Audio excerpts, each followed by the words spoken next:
यासाठी माझ्या राजांच्या चरित्राची गरज आहे आणि म्हणून आज माणसानं सोडली नीती सोडली नाती माणूस झालाय आज हैवान आणि आई बापाच्या डोक्यात दगड घालू लागलाय पैशाच्या लोभात। आजची तरुण नराधम पिढी जन्म दिलेल्या आई बापाला मारायला, दगड डोक्यात घालायला मागं पुढं पाहत नाहीत. बंधू हे वास्तव आहे, असं लक्षात ठेवा. राजांचं किती प्रेम होतं शहाजी राजांच्यावर, आऊ साहेबांच्यावर. कुठल्याही मोहिमेवर जाताना आई साहेबांचं दर्शन घेतल्याशिवाय राजे बाहेर जात नव्हते.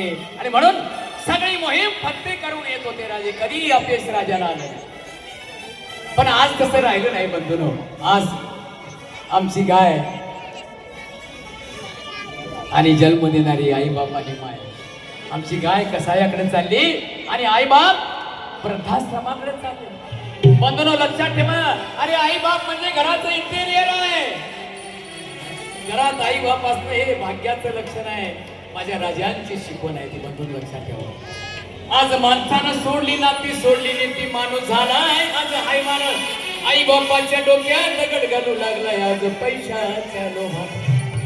आणि आज कोण पाहिजे आम्हाला? मग शोभा तर पाहिजे, शंभू राजा तर पाहिजे. पण आज महापुरुषांच्या विचाराचा, स्वामी विवेकानंद बघा, विवेकानंदासारख्या विचाराचा आम्हाला आज माणूस पाहिजे. छत्रपतीच्या विचाराचा माणूस पाहिजे.